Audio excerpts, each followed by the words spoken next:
one. I think we're live. Or it Okay. says it's going live. Yes, we are live. We're now All live. right. Welcome to episode. Actually, I forgot to update that. Welcome to episode 120. This episode 2 we talk about impatient nerds rage, charred nuts, and Anton is a bad boy for life. I'm Al Flores. And I'm Anton Duong. Well, I like the I even sound of spelled that. life with. I even spelled life with a Y, even though nobody sees my notes. Wow. Well, I'm so used to a lot of the names right now that are replaced with a Y instead of an I, like Lyft. Oh, that's true. Yeah. That's true. Mm-hmm. Silicon Valley will do that to you. Yeah. All right, Anton. It's been about 2 weeks since we recorded. Mm-hmm. How is the wife? Dude, it's pretty crazy. In the middle of the night for the past week or so, the baby's been kicking a lot. It seems like he's nocturnal. Right around like 1 o'clock is when he Oh, starts kicking, and then wife's moved around a little bit, so it's kind of hard for her to sleep. But I mean, it's kind of flattering during the daytime when he's napping, so she's able to get uh, rest during the day. do you know if you were a calm sleeper? And I wouldn't have just popped. There you go. Yeah, there you Do you know if you were a calm sleeper when you were a baby? go. I'd say so. I hope so. Okay. I remember. I Yeah, was I think I am a calm sleeper when I was little. So yeah. something you might want to ask your parents because I'm wondering if this is an indication that you and your wife are gonna have a nice couple of nights of not sleeping once the Well, baby comes. well, from what my mom told me was that she would just leave me in the crib and I just sit there and just stare at things.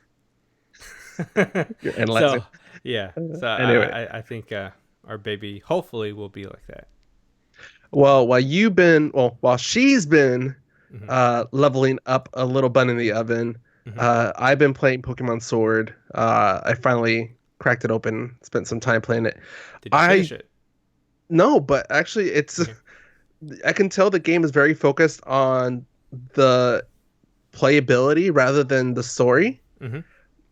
Because there is a couple times where I'm reaching the gym or the next gym, not really trying to level up or grind to get XP, Hmm. and I'm almost maxing out my max level before my Pokemon stops listening to me. Hmm. So yeah, so I'm like, oh, okay, cool. So I'm really just kind of switching out Pokemon. So it's Would you I say really it's more balanced than the original versions of the game? it's more friendly long term. Hmm. So there's a wilderness area which has raids that pop up. There's different level Pokemon from like level 10 up to like level, I think the highest one I've seen is like level 40 in Hmm. the wild. And you can just wander through any of those whenever you want. And it's a good way to get extra Pokemon. And if you get new Pokemon, you can level them up in that wild area. So it's pretty Mm. fun. Oh, very cool. So Yeah. another question is, I don't know if you played Pokemon Eevee and Pikachu. Did you play any of those? Yeah. Let's go Eevee. Yeah. How does it compare to that? Because I know that that type of version, you're mostly not battling as much. You're Oh, you're basically throwing the Pokeball all the time, like the app, no. This Pokemon is Go. this is back to basics. This is back to like the old mechanics of where you encounter a Pokemon in the tall grass and you battle it to weaken it and then Uh, capture it. so it's a battle system. Yeah, so that's how Very I cool. like it. I'm hooked Hmm. on it. Hmm. Other than that, I went to Knott's with my friends. It's always nice to check out that small theme park, which I said it before, I'll say it again. They need to buy more land because they're just building on top of each other at this point. Land It's is very very expensive at this point. I think they should have expanded beforehand. And I think we had this conversation before where they have a parking lot across the street yep, right behind it. that they can totally use that land and just build like a parking structure. Yeah, yeah, but it's just annoying, especially when like some areas are terrible funnels, and it just goes to show you how good Disney is at creating a flow for people. Hmm. Yes. Knott's has not mastered that. Hmm. But I mean, it's a good throwback for if you're Orange County, you're born and raised. Knott's is a good little reminder of your Hmm. childhood. Yeah, true. Last bit of update here from my side. Me and my girlfriend got into committing to reading books this year. more regularly. Hmm. Um, So is it a book club that you guys started? kind of. Huh. We went to Barnes and Noble and we got two books. I chose one and she chose one, but we kind of both agreed on it. Hmm. She chose The Handmaid's Tale, Mm. and then I'm gonna read it first, and she's gonna read it after she's done reading it. We're gonna watch the show, Yeah. and then I chose Red Moon by uh, s- oh my god, I forgot his name. Robinson, Stanley Lee Robinson. I forgot what it was. Hmm. Um, Red Moon, which is about pretty much like the near future. Humans have already started colonizing the moon. What happens when the first murder is committed on the moon, and now you have to deal with like the logistics of it, like not just solving the crime, but also which country has jurisdiction over the murder. Is it the person that got victim? Is it the victim's country that Oh my god, it's can such a big prosecute? headache. It's I can but it imagine like whatever police officer or detective is actually doing that, because that's such a nightmare. it is, but it's Yeah, it's bound to happen, dude. I yeah. mean, the first crime is gonna happen in space, and we're gonna have to face Hmm. whose law do we follow. Hmm. So I think that's gonna be interesting. I was surprised she was into it. She read the back and she's like she was down. So that's the Hmm. one she's reading now. So more on those when we start wrapping those up. Hmm. Uh, just I don't want to get too political, but I am. Uh, I've been donating to the Yang Gang. I thought he bailed. No, he did not. He got he. Okay, so Oh, here's the thing. I just want to straighten this out. He was supposed to be in the last debate, right. but then the DNC, which is like the Democratic, Oh, they never screw over their own people. they have favorites. Yeah, they do. So the They do play polls favorites. already like because to qualify for the last debate, you need to have 5% in the Yeah, polls you have at to you least. have to have 5% of the voters that say that would vote for you, and also a certain amount of funding. Yeah, he already got the funding way before Yeah. Christmas, Mm-hmm. and he got the numbers way before Christmas too. But they didn't update it. Yeah. DNC never updated it because they're like, oh yeah, we're not going to update it because everyone's having holidays, so we're not going to do anything. But they ended up updating other people instead of him. We So we they're all yeah, go listen. ahead. We all know the DNC is going to choose either Biden or Warren. Yeah, It's gonna be one of those two. And right now, since Hillary got screwed over the last election, they're probably gonna go Warren, yeah. So regardless of these debates. so during the last debate, everybody said the whole internet was talking about it, where they said it was really boring, and on Twitter he was trending like super hot trending during the debate because all they said was we need Yang, we need Yang, and on Twitter I think he was like the third or fourth trending besides the main hashtag for the debate. Hmm. Um, so it raised a lot of awareness for him to see like, hey, what's going on? So a lot of people actually Googled what happened. And anyways, today in the polls, he went from 5% to 8%. He beat Bloomberg, Hmm. Mayor Bloomberg, Right. and he's only 5 points away from Warren. So he's currently fourth on the polls. Very Hmm. surprising. Hmm. So if he can get third, that's going to be a really big deal. Or even He's come this year's close.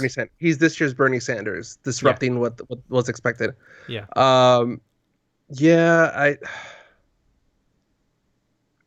don't know how much you want to dive into it. Mhm. Um, I Uh, really should I? see, the thing is, Uh, I'm gonna put it out there. I would vote for Trump again because of the fact that a lot of the business side stuff is good for my business. yeah, you are a But small business owner. yeah, but on the other end, morally, I it's know, not. I Yeah. know, I know, I know. Yeah. It's yeah. People try to make it sound like it's a clear cut. It's Yeah. really not. It just depends on where your what your priorities are right now. Yeah. So, I mean, if you ever have a chance, go to Yang 2020, check out his website. There's a lot of policy that he talks about, which totally makes sense to me.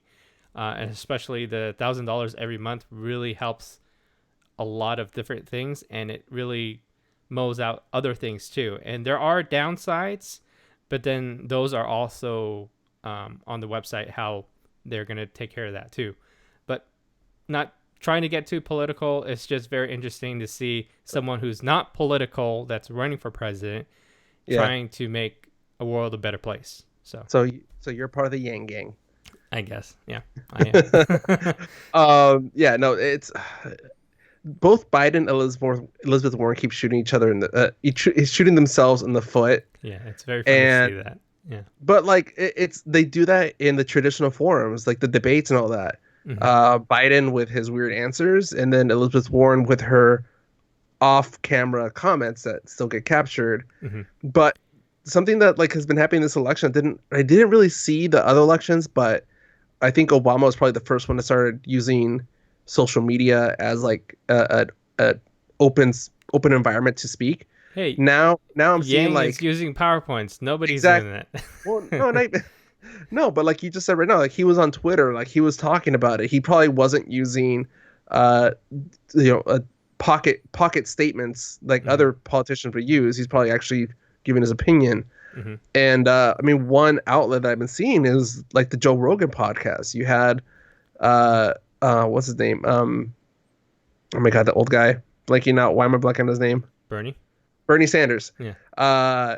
He was on there and like he had an opportunity to like actually talk through what he wanted to talk to. It wasn't just quick bites. Yeah. And he didn't sound as crazy as he does when they just give him 10 seconds to give an answer. Yeah. So I think a couple of days ago, they on the Joe Rogan podcast, he had someone that was more of a supporter for Bernie. But then she's a reporter. She spent some time with Yang, and she's starting to move towards that way too. And Joe feels the same way, which is very interesting. And for him to, really say a lot of good things about Yang, it's very interesting. To be fair, Joe tends to flip and flop just for the sake of seeing both viewpoints. So yeah, but that's not surprising. And he also, put it out there that if he had to choose his favorites, he would choose Bernie. Because he was on the show, and also Yang, and he said "fuck everybody else." He said it on there too, which is kind of funny. Dude, how crazy is this? Donald Glover endorses Yang. Yeah.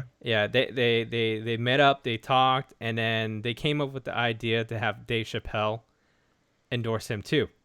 So next week, Dave Chappelle is doing a show in South Carolina to endorse his campaign. So it's kind of really cool to see something like that happen. And so for the past week, a lot of the senators have to go back to DC to be at the impeachment process. Which, oh my God, that's the impeachment process at this point is such a waste of time. Like, it's not going to get anywhere out of the Senate. The Republicans have majority there, unless there's some like seriously like damning evidence. There's no other way to interpret it. This is what it is. He broke the law. Blah blah blah. No, the votes are gonna go down party lines. And it's funny seeing the Democrats complaining how the Senate's handling this, but at the same time the House screwed over Republicans. It's such a freaking waste of money. If it was done better, I'd be like more interested, but this is just like, it's gonna go nowhere. By the time this is over, it's the election time.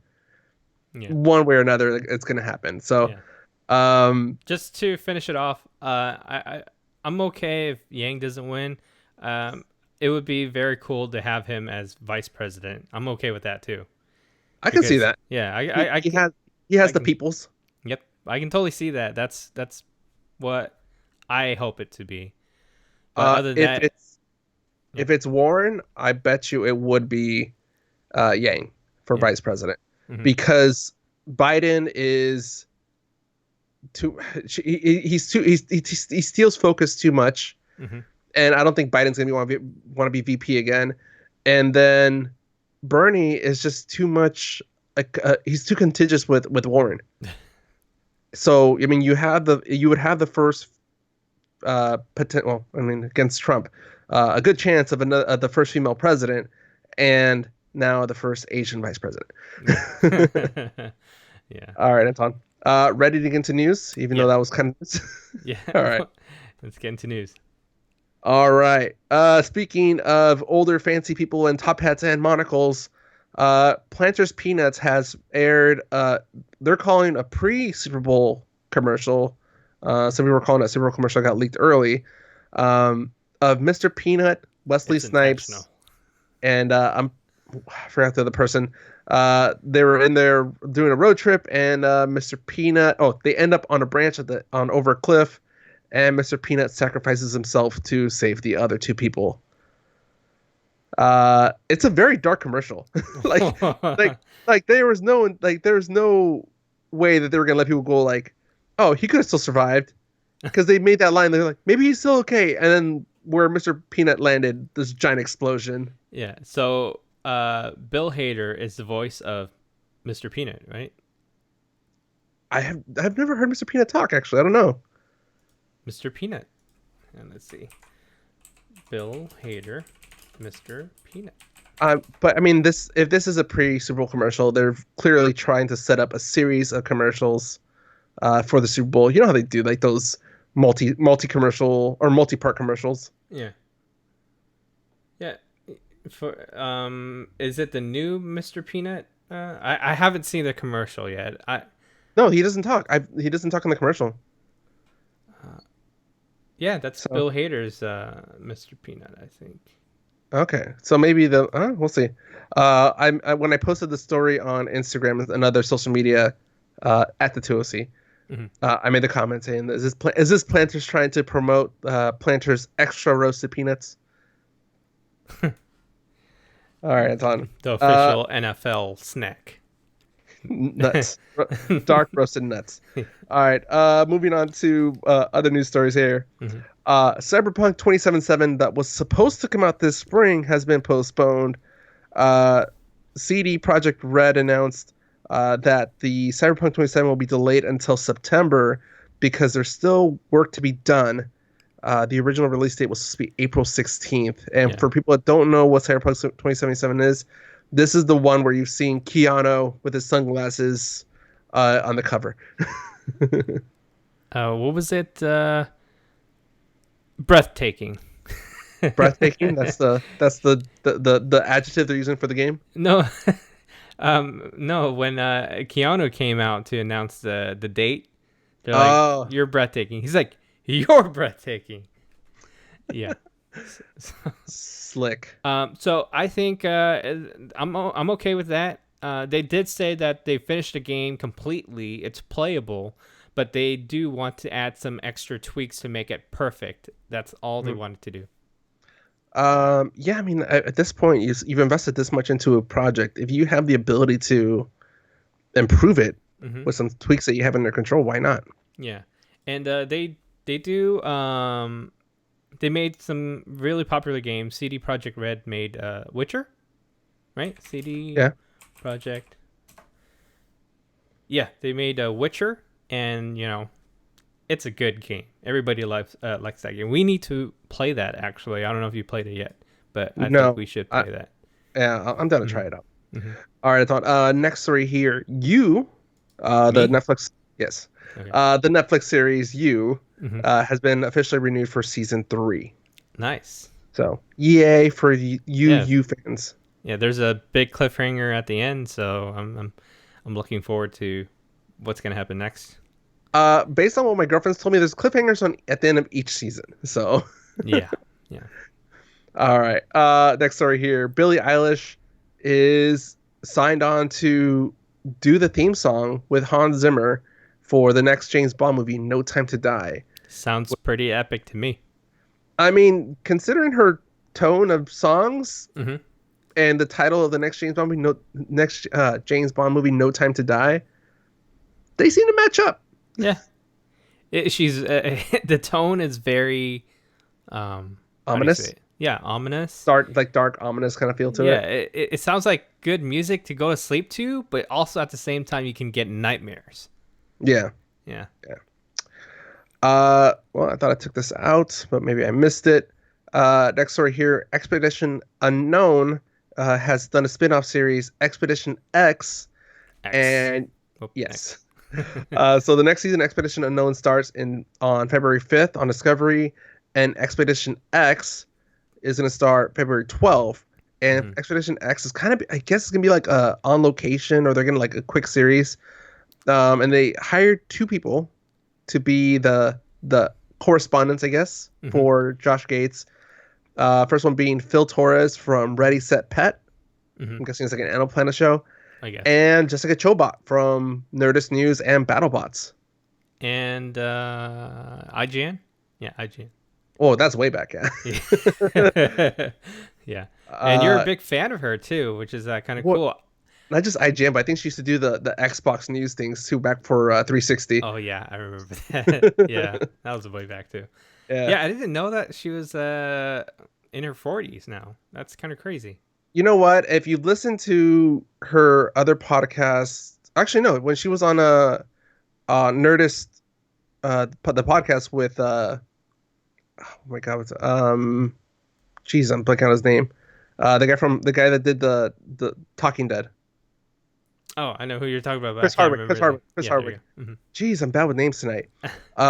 Yeah, when ID10T was Nerdist, just Nerdist podcast, she talked about how she was getting, she's always been preparing herself. Like she's not clueless to know that like the in this industry, in the entertainment industry, especially in the tech world, Hmm. once you hit 35 as a woman, your career is very limited.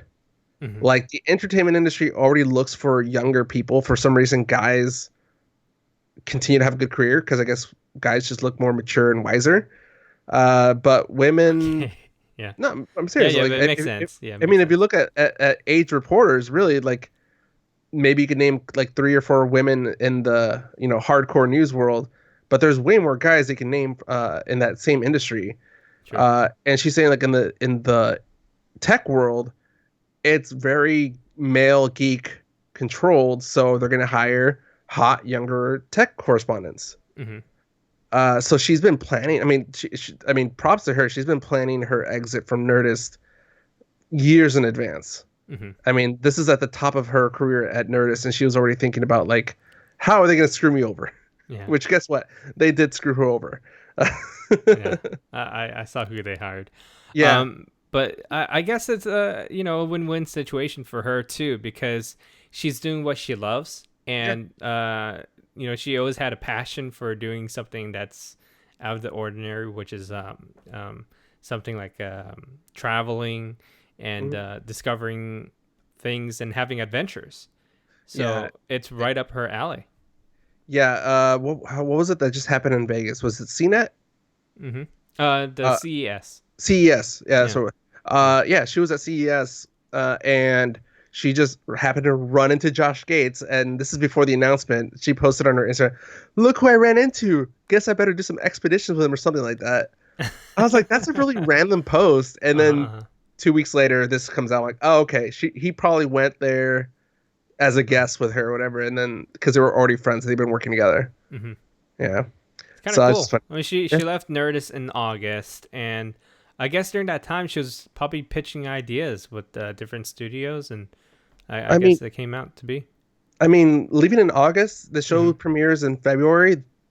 Easily, she probably has been working nonstop. I don't think she's Hmm. had a moment to stop. Hmm. So, I noticed that she did start her traveling vlog, and I guess she probably used that vlog while she was doing the show. just yeah. We just Well, we just didn't know about it. we didn't know the association there. Hmm. All right, Anton, what's going on in the world of Pokemon? Okay, so Netflix and Pokemon is working together to revive a classic movie from our childhood. And it's not just a regular revive anime. This is CGI, computer animated revive. And it's kind of different. It's the same exact story with some tweaks to make it stand out a little bit more. So I'd say this is a So are really they big surprise to see something like this happen. so are they remaking the Pokemon the first movie? Yeah, yeah, yeah, yes. Just okay. Hmm. I don't know if they're just retelling the story. Yeah, That's cool. So like just an updated effects. yeah. Updated effects, and I think they're trying to, revive the storyline for kids who haven't seen the old ones, and I have a feeling they're trying to go towards a easier way to animate by doing CG. Mm-hmm. So I mean, I'm guessing they're gonna go that route and have like a whole series. I wouldn't be surprised if this is just something where they are testing the waters to mhm. probably do a whole entire series on Netflix. I mean, really, once you get the 3D models created, Hmm. the rest is somewhat easy. The 3D Hmm. models is really what takes the work to design and render. Hmm. So yeah, I mean, I can see the benefit there if they can get the stuff together. Yeah, I have a feeling that's what's gonna happen because Netflix has the funding this year for $17 billion. Oh, they're throwing so much money, especially with Yeah. that with Disney Plus out. Yeah, last year was 10 billion, but they upped it by an extra 7 this year. Yeah, So no, excited to see what's gonna happen, dude. This year's gonna be crazy. Netflix is getting desperate. They've been doing some changes, especially Hmm. to how they're reporting viewership. Hmm. Have you noticed? And we didn't add it here, but they're saying that Witcher is their becoming their biggest first season viewership ever. It's basically their Game of Thrones. But they Hmm. changed how they count views. So before they would only count it as a view if people watch more than I believe 60 or 70% of the episode or movie. Hmm. Now they're doing something called chose to watch, which as long as I clicked play, Hmm. even if I bailed out within the first minute, they Hmm. count it as me watching it. Hmm. So they're kind of bending the numbers here. So I don't know how that counts against them stock wise, but I Well, just their that stocks just are going up. For it's the past going couple up. days, it's going up. Uh-huh. It's going up, but I mean this is easily, it could be seen as defrauding investors Hmm. by skewing numbers. Hmm. But we'll see. That just screams of desperation to me. Hmm. All right, so moving on to some Star Wars news. Uh, this has been trending today. So Kathleen Kennedy was trending because the Obi-Wan Kenobi series for Disney Plus has been put on hold, quote unquote, indefinitely.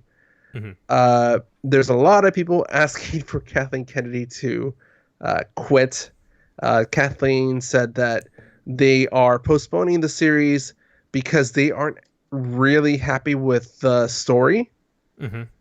So until they can get a good, solid story that they can be proud of, they're gonna hold off on it. Hmm. Um, which Okay, I'm so for. okay, I say it makes more sense. The only reason why is because of what happened with episode 9. Oh, Yeah, and um, did you hear? Oh, that's something that we didn't add in here. There was a script of the Colin Trevorrow script. Did you hear about that? you talked about it last episode a little bit. Hmm. How drastically different that script was. Hmm. Pretty much there was no Palpatine, right? There's no Palpatine. There's no Mm-mm. Palpatine. Uh, the I forgot some of the key points I did here after the episode, after we recorded the episode. Hmm. Yeah, Um, everybody was scattered. They're not together as a group. They're going on each separate important mission.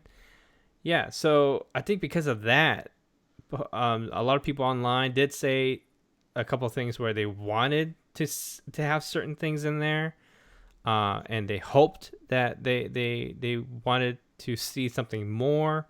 But yeah, I guess maybe because of that, they're trying to rework it and probably get some more input from Dave Filoni, uh, John but Favreau. You know. oh yeah, John Favreau has proven himself for both Marvel and Star Wars. Mm-hmm. But really, like, their back was against the wall, and I think this is more for production scheduling. Mm-hmm. If they didn't set their target date for 2020 to keep Mm-hmm. a pace of movies, keep it fresh in the audience, they probably could have had more time. They probably could postpone it another 2 years or so, uh, to develop a better story. But really, like, once Carrie Fisher's passed away, they had to, develop a new story, new script, scrapped, which apparently was a lot of what they had written. Yeah, yeah. And just throwing something together. And I think that's why we got so much fan service in episode 9, was because they're like, if we can't give them the story we wanted to give them, at least give fans some fan service. Yeah. So I'm gonna skip one topic ahead because we're Okay, go already ahead. in this topic already. So Star Wars Clone Wars Season 7, the finale. This is also So pissing people off. why is that? Oh, the trailer. So there's a clip in the trailer where it shows Padme talking to Anakin, Mm-hmm. and she's holding her stomach, showing that she's pregnant. Mm-hmm. But that screws up the canon because he doesn't learn about her being pregnant until later on in episode 3. Okay, I didn't notice that part. But... Yeah. That was the Okay. rage I saw for that one. I Okay. was excited for the season 7 announcement. So since the whole break in between the last time we recorded, I finally caught up. I finished all 1, 2, 3, 4, 5, 6. I finished it all the way through 6. Yeah. And dude, I'm gonna have to tell you, the story in this is so rich, and by watching this and seeing all the movies up to now, I appreciate a lot of the characters that are in it and the big surprises in between the movies. Even just a little like story, like little throw-ins they give, and they really put a spotlight to it. Just a little thing for the fans to spot. And even when I'm playing the Jedi Fallen Order game, I was surprised with some of the stuff that I've seen in here. Like playing the game and then watching this is like, oh wow. If I watched this, I could have caught all those different characters that It's all part of the design. Yeah. And you have to rewatch it and replay it. Yeah, and then Saw Gerrera. Yeah, he makes an appearance. Yeah, it's crazy. It blows my mind, dude. Like so many characters that you really care about is being, put into different places. I really appreciate that. Did you I'm blanking out on her name. I think this is in Rebels, or I'm blanking out. Who's the But well, spoiler alert first if you haven't seen Mandalorian. But there's that leader of the Mandalorians during the war, like the female. I think it's the sister. Does that ring a bell? I think it's the sister. The Forger in Mando? Yeah, I think she's the sister of you know who. Yeah, I don't know, but that's what they're kind of like hinting at, and like how great of a twist would it be? In the series, or in the animated series, it's Katie Sackhoff that voices her. Oh, okay. And after the announcement of that they started filming season 2 of Mandalorian, Katie Sackhoff posted, "I have just done the most amazing thing in my career. I can't talk much about it, but it's effing amazing." Let me check. So I mean, if that's the biggest reveal there, that the Forger is actually Katie Sackhoff's Mando character in real life, or not real life, but like in live action, that just it shows you how great of a job they're doing of connecting the Star Wars universes, or Star Wars series in the Star Wars universe. Let's see, she was. Yeah. Yes. I that's the character. Yeah. What's her name? What's her name in the series, in the animated series? Spoiler alert! Whoever watches it later on, or skip probably 10 seconds ahead from now. Bo-Katan. Bo-Katan. Yeah. Yeah. That's one thing. Really cool. It's funny. I was watching it with Julie, and then I was like, "Oh my god, that's the Forger! That's the Forger!" They're trying to explain. It's one of the theories that came up with it because of the dark lightsaber, or the dark saber.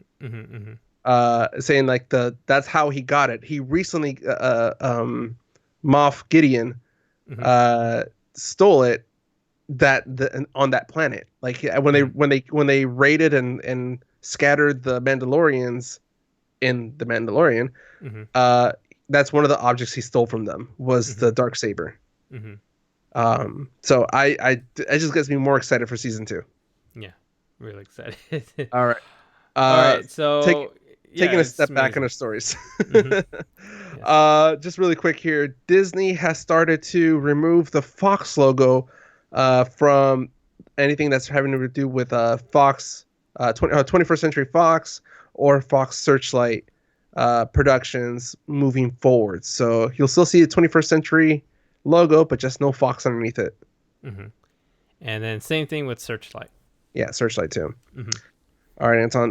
We also got a nice Marvel trailer about a week Mm-hmm. and a half ago. Sony trailer. Is it Sony? It's Yeah. still Marvel, right? It's still MCU. I mean, Associated with okay, Marvel. okay, good point. Yeah, so Morbius. This is a really big surprise. A lot of people thought it was just a Morbius character Marvel Solo movie. Yeah, And a lot of people already knew that, it comes from the Spider-Man series. But according to like the Sinister Six, yeah, he was a very minor character that was in one of the comics. So he was a big surprise to a lot of people because they didn't expect him to be in the Spider-Man universe so early. And yeah. I guess it makes sense because Sony is trying to do their own Avengers type of series of movies. Well, we knew they were trying to work on some sort of Sinister Six series, Yeah. but just the fact that they are just from the teaser trailer showing that it is in fact in Tom Holland's Spider-Man universe got people super amped. And it's a Yeah. really quick throwaway. 2 scenes. One is when Jared Leto is walking through an alley. In the background, you see Spider-Man action shot poster. Mm-hmm. And then the other part is the Vulture. Mm-hmm. Uh, for whatever reason, he's in the movie. He looks Mm-hmm. kind of scientific, so we'll see what his role is. But Mm-hmm. yeah, this is a nice buildup of what Sony's trying to do with the Spider-Man property. Yeah. And what will blow my mind, like completely blow my mind, is if all of the other Spider-Mans from the Sony will be like connected somehow. Maybe it's like a alternate Spider-Verse. universe. Yeah. Yeah. That would be freaking crazy to bring Tobey Maguire back. And Did we go ahead. did we talk about Spider-Man Into Spider-Verse 2 is in production? Yes, we did. Oh, Yeah. I Yeah, couldn't we did. remember. Yeah. Yeah, and it'll be interesting to bring back Andrew Garfield. So yeah, that Yeah. would be really crazy. I'm curious. Even if it's like a little like after credit scene that has no like connection to a sequel, just Yeah. little kind Did of you similar. see that clip recently with the Flash meeting the Flash? Oh crap! Yes. Oh my God. I want to see because I missed it on Crisis TV. on Infinite Earth. Yeah, their crossover series that DCEU does for their CW shows. So this Um, confirms that it is connected, but they're connected. Yeah. mhm, But crazy. also it's good promotion for uh that the Flash for the next Flash movie, Hmm. which I was excited at first. I was to hear about Flashpoint, but the Flashpoint has been done so many freaking times at this point. Yeah. Well, Ezra, I think I don't know if it's confirmed or not, but I think he probably finished the script and probably got it greenlit. There hasn't been anything said, but I'm hoping. I've heard production. If I think its production won't even start until 2022. Oh wow, that long. For Huh? if everything goes well. So I mean, we'll see. Mhm. But that goes back to like the DC really trying to plan out what they're gonna do Yeah, makes sense. since they failed. Mhm. All right, Anton. One last quick story before I let you take over for award season here. Mhm. Captain Marvel 2 has started production development, and this is super early on. They don't even have a director tied to it yet. Mhm. But just the fact that Brie Larson's about to get back to work, Hmm. It's get signed here. Yeah, busy lady. Yeah. All right, so Golden Globes happened, SAG Awards happened, and then Oscar nominations. So let's go with the first one on the list: Golden Globe surprises. Let's go ahead and go with that. I mean, there's a lot of awards that were handed out that night, but what surprised you? I got to be honest, all of these awards ran together for me. I have Hmm. no idea how to differentiate between them. They all all the announcements kind of went back to back, and I Uh-huh. didn't know if shows were talking about one or the other. Hmm. So I'm going to let you take lead on this one. Okay, so let me bring up the list here. Golden Globe winners. Okay, so that doesn't help. That's not the list. There we go. That's the list. Okay, so best motion picture. Did you see 1917? No, and that's You by the need to point see that. I know by the time I catch up my movies that I want to see, it's probably gonna be out of theaters, but it is something I want to see in theater in Dolby because that those war movies look amazing. Yes. It Yes. will sound amazing, I should say. Yeah, I did that. Uh, Mm. yeah. So 1917 won, and as soon as they won, everybody wanted to go see the movie. But it didn't come out until 2 days after, or 3 days after the Golden Globes. So it was a big hit. When I went to the movie theaters, it was totally packed, and Mm-hmm. yeah, amazing movie. I wouldn't say too much on it because you I need to mean, see it too. World War One, we know who won. Yeah. So I'm not surprised that it won. It was a very technical film. The Irishman didn't win, but it did get nominated because I think the performances were really good. Hmm. Um, Joker probably would have won if it wasn't for 1917. Yeah, Marriage Story was good, but not good enough. with Uh, Black Widow and Kylo Ren. Yeah, yeah. what a crossover. Yeah, they had a kid together. Uh, Thanos. yeah, Ray would be really mad. The Two Sure. Popes, Netflix film. We didn't really get to see that because it looks pretty boring. Yeah, um, based on yeah, a true story. yeah. All right, so best motion picture that is a musical or comedy. Once Upon a Time won. Hmm. Once Upon a Time in Hollywood, to be exact. Yeah. It was up against Jojo Rabbit, Knives Out, Rocket Man, and Dolomite Is My Name. Um, Okay. First of all, is that really a surprise that a movie about Hollywood won a movie award? hey, it's a good I movie. know, but I think Jojo Rabbit got screwed on that one. Yeah, yeah, that was a good movie too. But yeah, okay. Just go through some of the best actor performances. So, actress in a drama was Renee Zellweger. I was okay in that. I haven't Mm, seen Judy, the movie, but I'm happy for her. Out of the other people that were nominated, I thought it would have been Scarlett that would have won mhm. from a Marriage Movie. So I thought she got snubbed there. Or But Jojo Rabbit. or Jojo Rabbit. But best performance by an actor in a motion picture, Joaquin Phoenix takes it as Joker. Didn't really like his speech, but he was really straightforward, and I guess probably because he was drunk. Is which award was it where he gave credit to or gave a shout out to All the um actors. yeah, well, to Heath Ledger. Heath Ledger. That was the SAG Awards. Yeah. Yeah, I'm like that's he wasn't drunk there. He was buzzed, but he wasn't drunk. At the Golden Globes, he was yet drunk. yet. Yeah.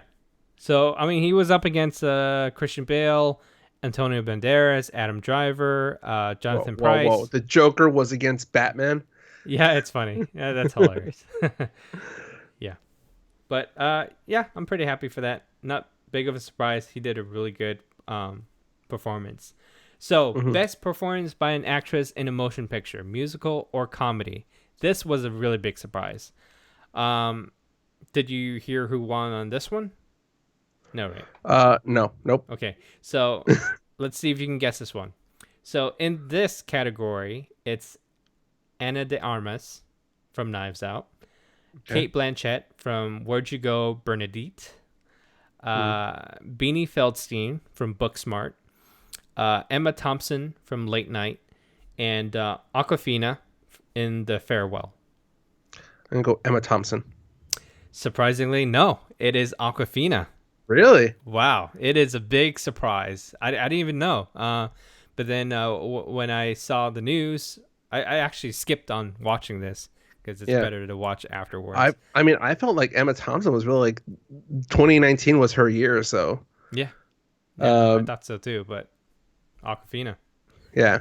Also, Aquafina has that new series coming out. What's it called? Nora from Brooklyn or Nora from the Bronx? I Queens. don't know. Queens. There you go. Yeah. It's not in New York. I don't know. I'm a West Coaster.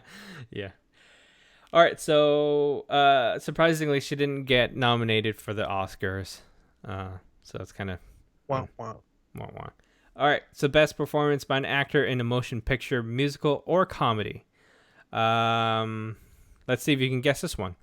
So Daniel Craig from Knives Out, Eddie Murphy in Dolomite Is My Name, Leonardo DiCaprio from Once Upon a Time in Hollywood, Roman Griffin Davis from Jojo Rabbit, the one that plays the kid, Mm. and Taron Egerton, Rocketman.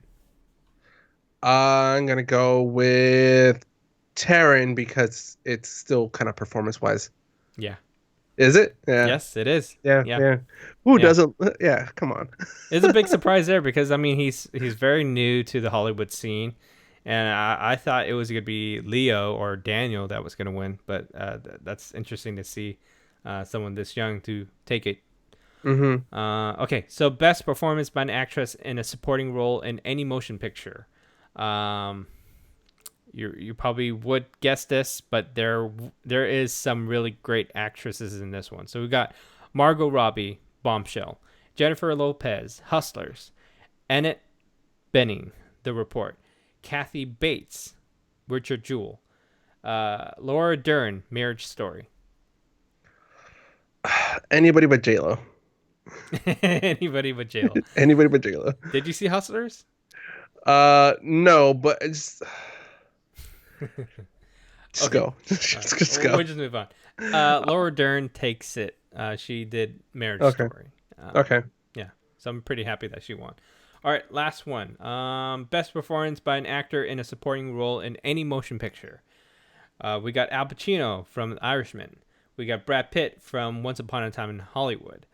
We got Anthony Hopkins in The Two Popes. We got Joe Pesci from The Irishman. We got Tom Hanks in Beautiful Day in the Neighborhood. It's somewhere between Pitt and uh oh, who was after Brad Pitt? Brad Pitt was Anthony Hopkins. I think I'm gonna go with Hopkins. Hopkins? Yeah. Brad Pitt? Damn it! See, I was really surprised out of that you know whole what? category. That's like I was between Pitt and Anthony Hopkins. I'm like, I feel like Anthony Hopkins has more support in Hollywood than Pitt does, but wow. Yeah. Again, Hollywood movie wins. Yeah. So another big surprise to me was, well, not really big a surprise.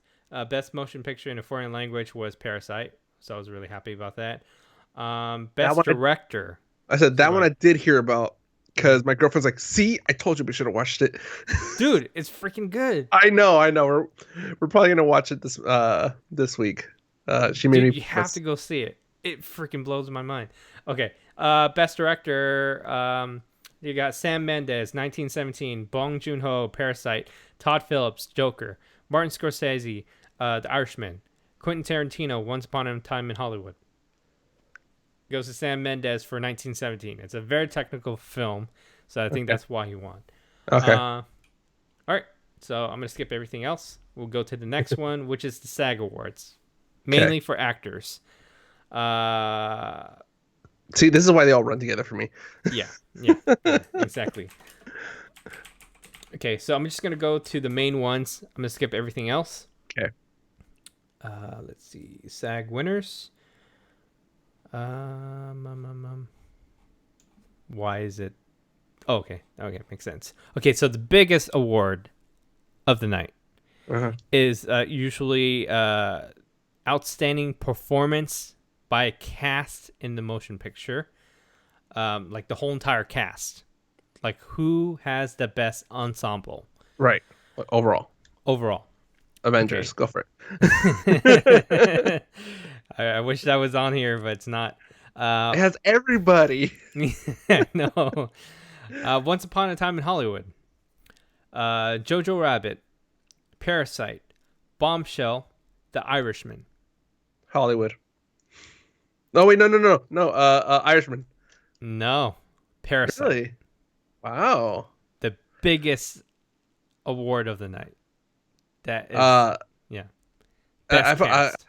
I was thinking, okay, so I was thinking either Once Upon a Time in Hollywood because again, Hollywood story about Hollywood, or Irishman just because it has so many like old school actors in it that like have friends in the award. So too. You should watch the acceptance speech of the whole cast. It's very humbling and it's funny. But yeah, other than that, dude, I was really surprised that they won. Like against those amazing people, that's just crazy to me. Yeah, that's big. Yeah. That's a big upset. Yeah. Outstanding performance by female actress. Renee got it on that one. Outstanding performance by male actor in the leading role. Joaquin Phoenix. That's the one that you saw. That speech that he did was very heartwarming. Much better than what he did in the Golden Globes, and I was pretty happy with that one.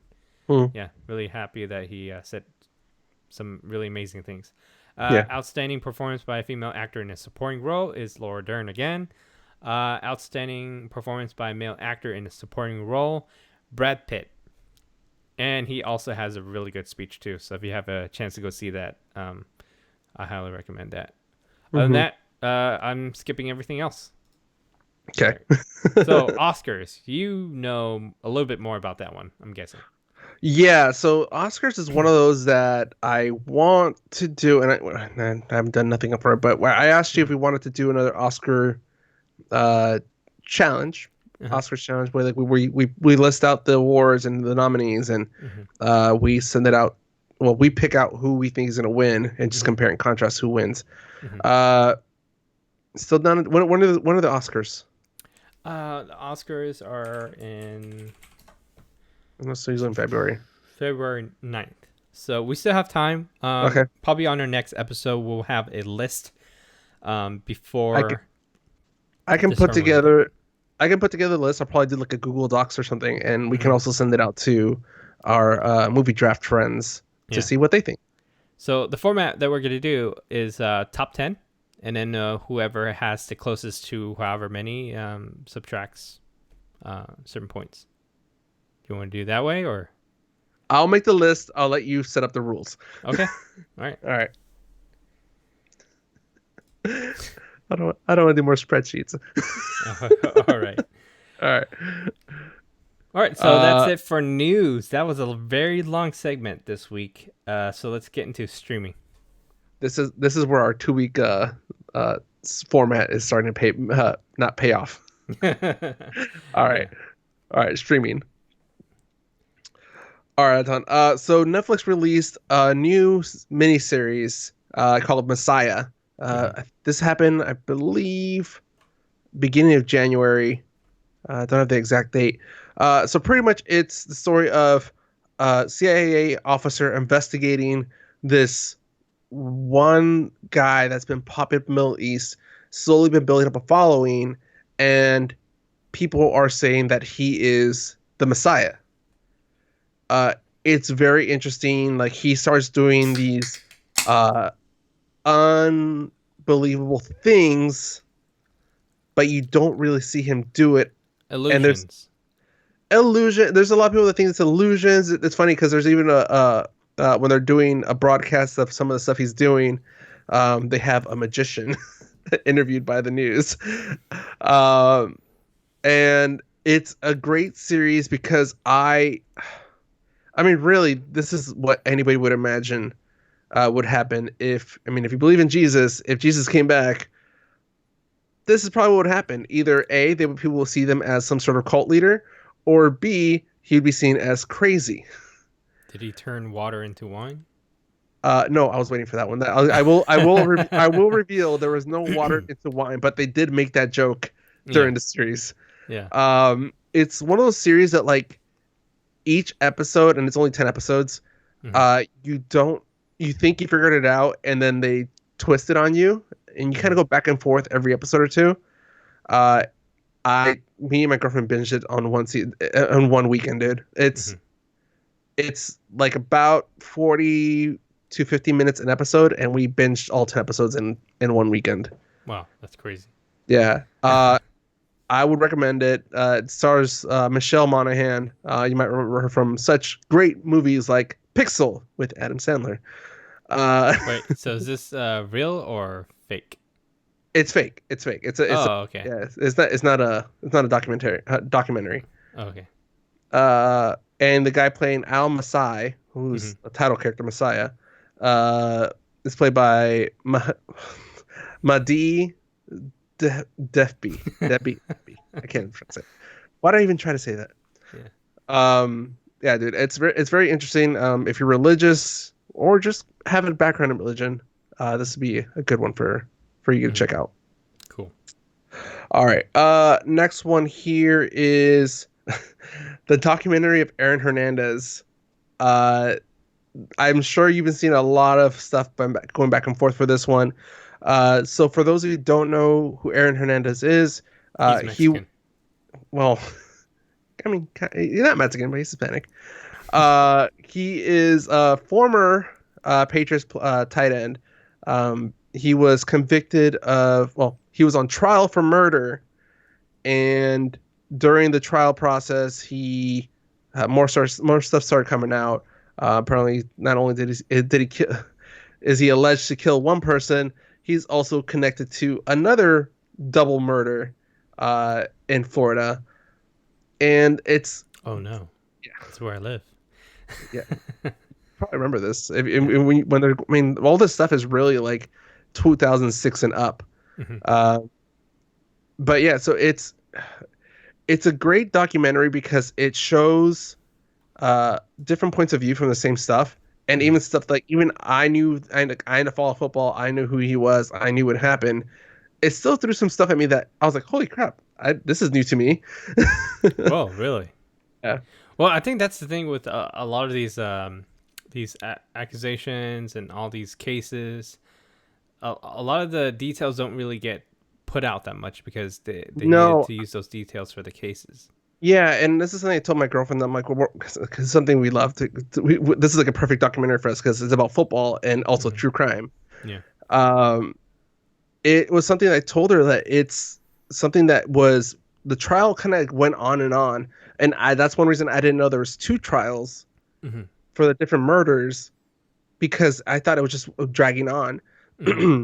And then the other part was that I didn't realize some of the rumors behind him, that like this is something they say early on in the series, is that there was allegations that he was gay, and that's one reason he behaved the way he did. Wow. And then there's other well, like one of those guys that, like, he's in denial about his sexuality, so he lashes out and tries to go even harder towards the whole alpha male thing. Wow, that's crazy. Yeah, and then the other side of it too is that they're saying that it's related to CTE, which is the whole concussion thing. Like his brain is so damaged that that's what's causing his short temper and erratic behavior.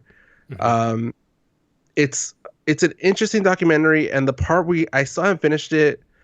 The part we left off is when they introduced his lawyer, Jose Baez. And if you remember that name, it's the lawyer that represented, oh my God, what's that chick's name that she killed? Oh, she's alleged to kill her baby in Florida. Yeah, Casey Anthony. Casey Anthony. That was her lawyer. That's crazy, dude. As soon as they said the lawyer's name, my girlfriend's going, that dick. I was like, who is he? And she told me. I'm like, holy crap! Like, who knew he had him? Mm-hmm. Yeah, dude. If you love true crime, love football, this is a nice documentary series to watch. Yeah. I can't remember the documentary, but there's this girl that went missing in Florida, and there's a video clip of her getting kidnapped, but then it's so hard to see who it was. They don't know who it is, Mm. so they couldn't find out who it was. So for the longest time, still till today, on buses, there's her picture on the side, and it says, Uh-huh. "Have you seen me?" Right. I don't know if you ever heard of anything like that, and it's here in Florida. Mm-mm. I see the bus all the time, running around Central Florida. So yeah, No, that's interesting. something I didn't see. Yeah. Yeah, dude. I there's something else I want to point about the Aaron Hernandez documentary, but I'll just leave it there. It's Mm-hmm. yeah, it's a good watch. Mm-hmm. All right, All right. so that covers it for streaming. Yes. Ready to move on to our last segment, movies. Yes. Let's move on to movies. So excited about it.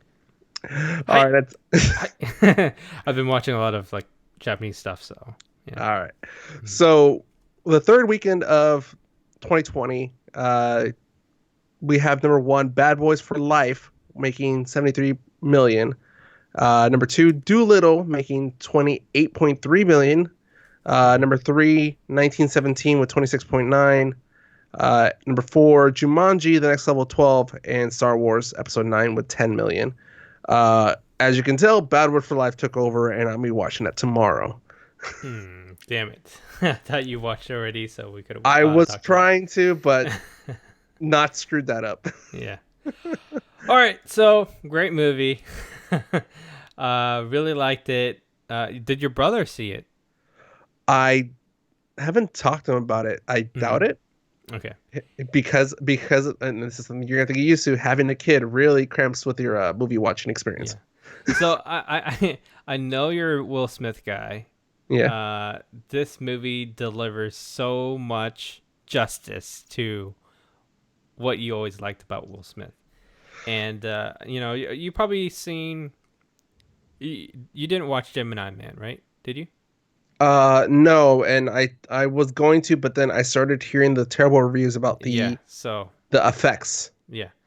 And then you did see Aladdin, Yes. and you liked him in Aladdin. He took some getting used to, Yeah. but the Will Smithy getting jiggy with it could come out, which that's Hmm. what won me over.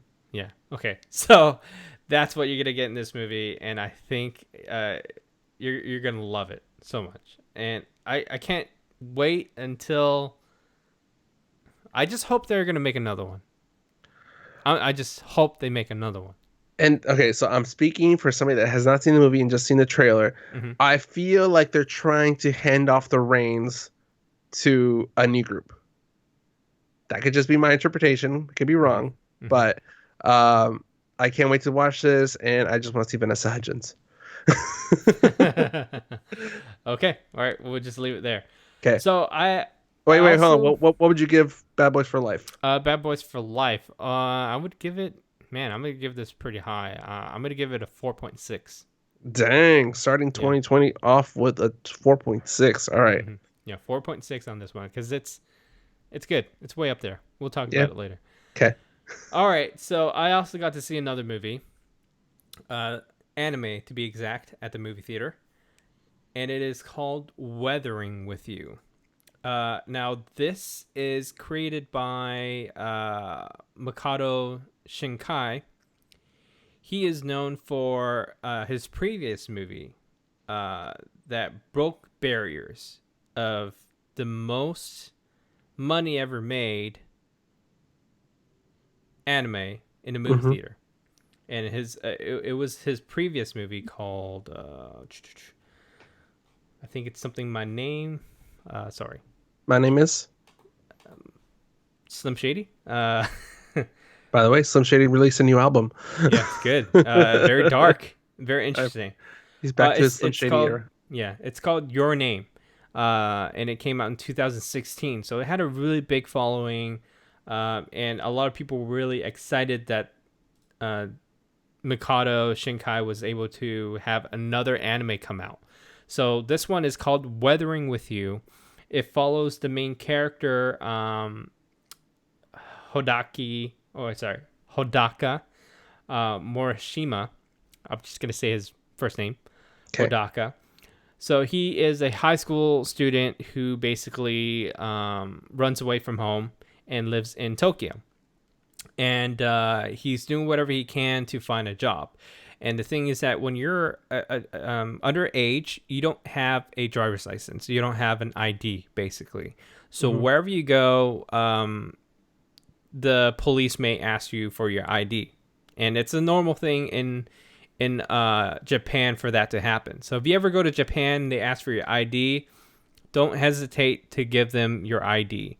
Because if you don't give their ID, they're going to give you a really hard time, whether you're a foreigner or not. They can take you in. First of all, I can honestly see an American giving them a hard time. Yeah. But I'm American. You're in Japan. I'm still American. Yeah, so that's something that I learned online, that there was a whole thread on it. So yeah, anyways, so this kid is a runaway. He lives in Tokyo, and he's basically doing whatever he can to get food, and he bumps into this guy who gave him a job to become a writer. So he's basically paying the kid, letting the kid have a place to live. And he basically assigns the kid to go and find this story, to interview this girl or find this girl, where, you know, the whole entire city of Tokyo has been raining continuously for months. And there is a story out there where this girl, wherever she goes, she brings sunlight to that specific area. So they call her the Sunshine Girl. So he starts searching for her. He's going to like into different places, asking people who this girl is, and then he bumps into this girl named Hina Amano, and yeah, it just turns out that he found the girl, and it's very interesting to see these two interact with each other, because he is skeptical about, you know, this being real. And this girl, all she needs to do is just pray, and all of a sudden, out of nowhere, sunshine comes and gives like hope to the people. But then the rain starts raining again.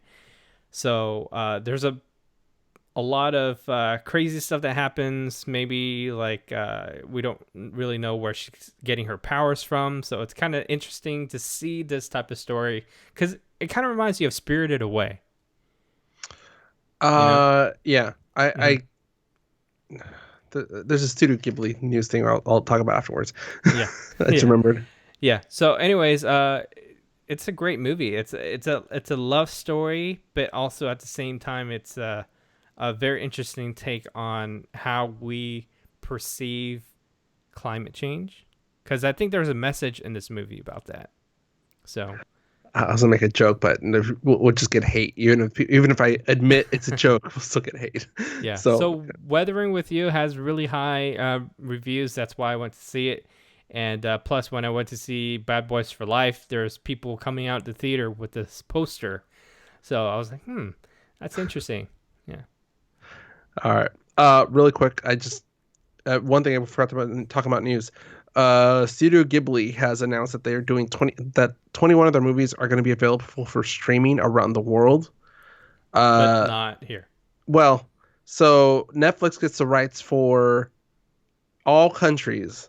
HBO Max is going to get the rights to stream it at launch spring 2020 in the US, Canada, and Japan. So, I mean, are VPNs allowed if you have a Netflix subscription? Yes. So, VPN? Yes, you can totally VPN that shit, dude. I've been VPNing Terrace House because, okay, so the weird thing about Terrace House is they cut it into parts. So every 8 episodes, every 8 episodes is a part. Okay. So when it comes out in Japan, it comes out every single week. Okay. And then until those 8 episodes are out, then they bring it to the US. Oh, so they So package them. yeah, so they package them. So if you want to watch like the next part, then you have to wait until they have Okay. all 8 episodes. But then I've been VPNing it to watch every single week. Okay. So February 1st, I'll hit you up. Yeah. If I have any questions. Yeah. Yeah, 21 movies. So I mean, I think the only ones I've really seen are Spirited Away, Kiki's Delivery Service, and I have not seen so My Neighbor Totoro? Totoro. Yeah. Yeah, I haven't seen Yeah. that one. I'm gonna give you a list of top movies. Is From it all Studio 21? Ghibli. Yeah, yeah. There's a list for that. I think I would start at the very top and then start going slowly down to the best one. Or do you want to go with the best one and then I slowly think branch out to? I mean, really, they're not all connected, so I can just jump around. Yeah. So yeah, let me see if I have written here. The Spirited Away, Princess can we say it? Mononoke. Mononoke, Kiki's Delivery Service, My Neighbor Totoro, The Tale of Princess Kaguya, and Spirited Away, Arrietty. Mm-hmm. Arrietty? I don't know how to say it. But yeah, so I mean, that's just some of the ones that are going to be coming out. So after you're done watching all that, then we'll plan our Tokyo trip, or Tokyo. Osaka, or Japan. Tokyo. Yeah. All right, Anton. If people want to support us going to Japan, Osaka, how can I do that? They can do that by going to our website at www.the2oc.com and maybe buy some stickers, hat, t-shirt, who knows. And it gives us, some funding for stuff like this. And also, if there was a link or anything that we talked about on the show, it gives us a little kickback when anything is purchased from Amazon. So that's good. Click on that. Yeah, so you can find that link and also our other social media pages at the 2OC on Twitter, Instagram, and Facebook. Click on those links. They'll give us a little cut, and also just give us, let us know what you're thinking. What is your favorite Studio Ghibli movie? Spirited Away. Not you, the people listening. Oh, sorry.